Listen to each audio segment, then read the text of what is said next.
He had come to seek and to save the lost, and he was successful in completing his mission, despite the fact that it required him to drink from the cup of suffering until the very end.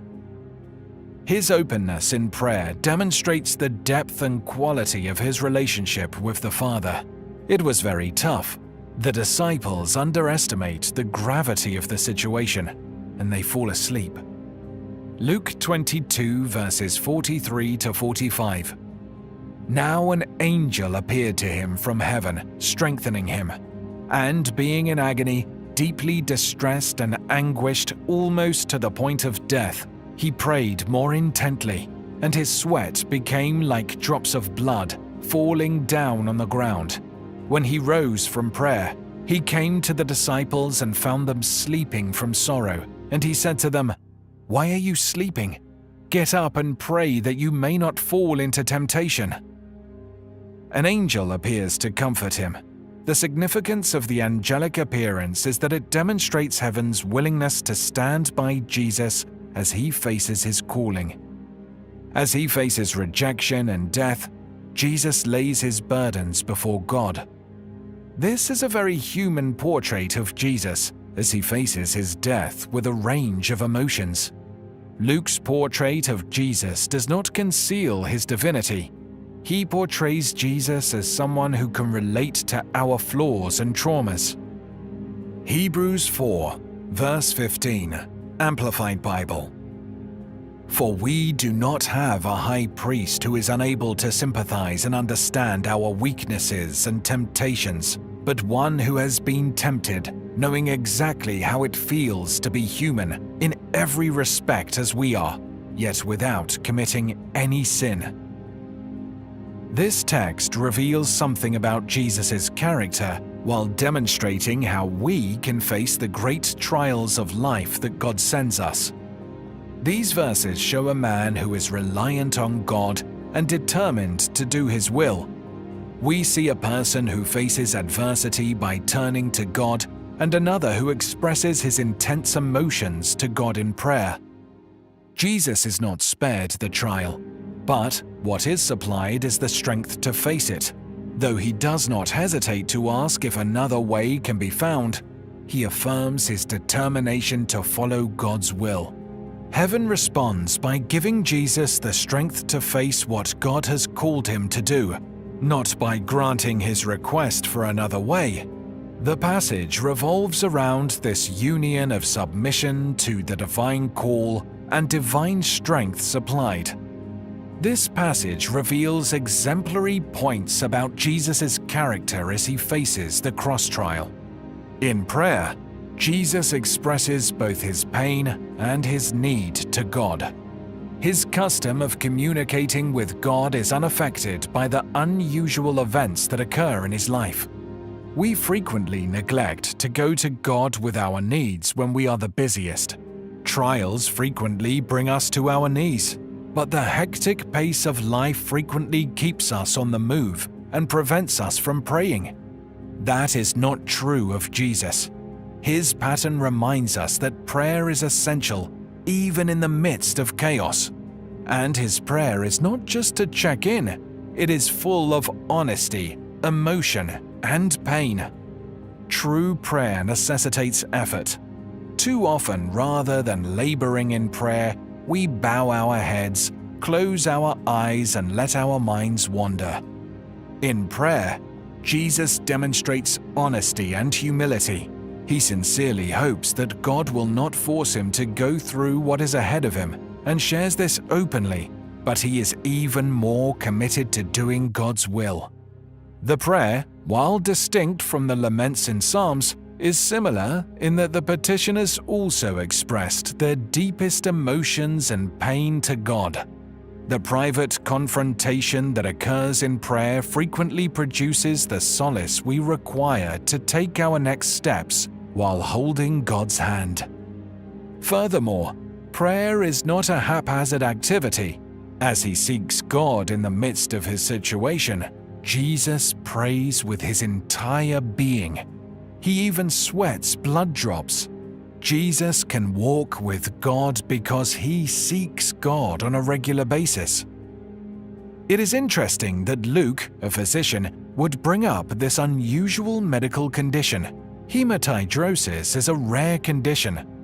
The current understanding is that when someone is stressed, tiny capillaries within sweat glands rupture, allowing blood to mix with sweat. As explained by Dr. Frederick Zugerby, around the sweat glands there are multiple blood vessels in a net-like form. Under the pressure of great stress, the vessels constrict. Then, as the anxiety passes, the blood vessels dilate to the point of rupture. The blood goes into the sweat glands. As the sweat glands are producing a lot of sweat, it pushes the blood to the surface, coming out as droplets of blood mixed with sweat. This certainly describes Jesus' situation in the garden, but there is one tricky word in the Greek which should give us a bit of pause. The text says that his sweat became hosei, great drops of blood. Jesus in Gethsemane and his agony is the main point of the narrative. When Jesus arrives in the garden, he tells his disciples that he is deeply troubled and distressed. He is overcome with grief to the point of death. Luke captures this by referring to sweat as if it were drops of blood. Why is he overcome right now? His pain was not simple but rather complex. We can only begin to comprehend his agony by remembering that he had to bear the penalty that sin deserved for millions upon millions of people. In the garden, Jesus' humanity is fully revealed. We see Jesus in his, dare I say, most vulnerable moment. He remains sinless, yet he is now experiencing the fullness of what it truly means to be human. It is here that he will experience our grief. It is here that he will experience stronger temptation than any of us.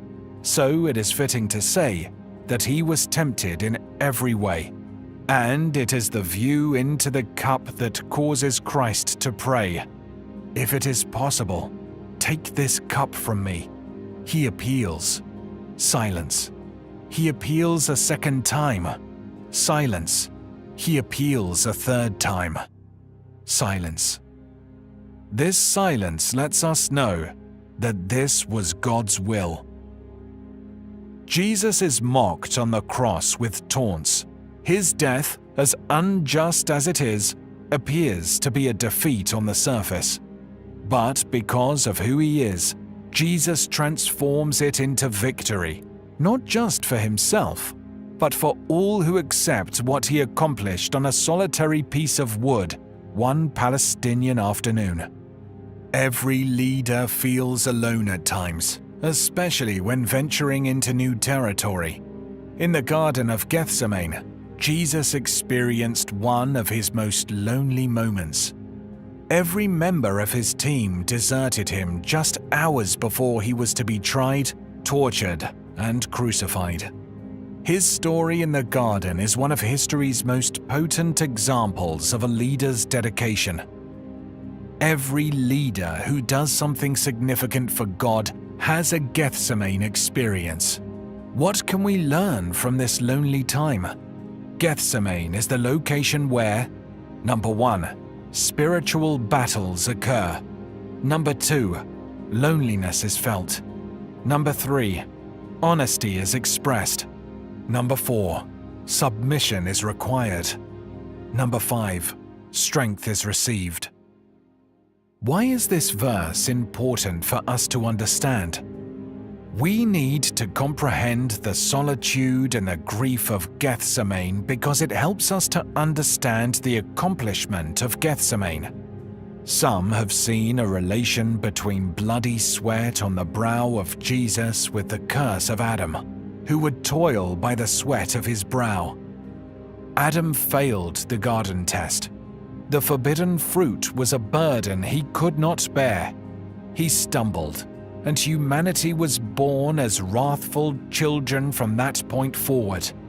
However, Christ, the greater Adam, triumphed in the garden. where Adam failed. The blood of Christ combines with Adam's sweat. He took the curse upon himself. That is why we are to witness Christ's anguish in the garden, because he could not let go of the cup, and he drank it all the way to the bottom. It means that there will be no more wrath directed at those united to Christ. He drank it instead of us.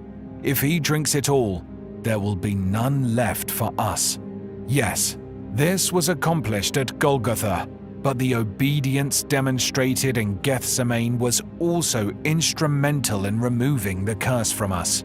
His complete compliance at this time has been transferred to our account. This also lets us know that Jesus understands how it feels to be alone. He comprehends pain. He understands pain. We express our distress to him. He comprehends.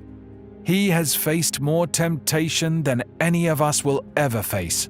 He willingly and knowingly looked into the cup and drank it to the last drop. We can entrust our pain to him. Have you ever had doubts about God's love for you? Take a look at the Garden of Gethsemane. You can see the Son of God sweating profusely, like drops of blood, or perhaps sweat mixed with blood. And you can see his determination to not only obey the Father, but to obey the Father in redeeming humanity. He drank from the cup in your honor. Look no further than the Father's silence. There was no other way to redeem humanity because his wrath would be poured out on his Son. Allow the logic of Romans 8 verse 32 to motivate you. He who did not spare his own Son, but gave him up for us all, how will he not also, along with him, graciously give us all things? If God had not been committed to your redemption, he would have let that cup pass from Jesus in the garden and transferred it to us instead. He would have let humanity be swallowed up by his wrath while preserving his Son. He, however, did not. Not only because he loves us, but also because this is who God is. It is in his nature to be self-giving, to give of himself so that others may live. You can have faith in this. Who can be against you if God is on your side?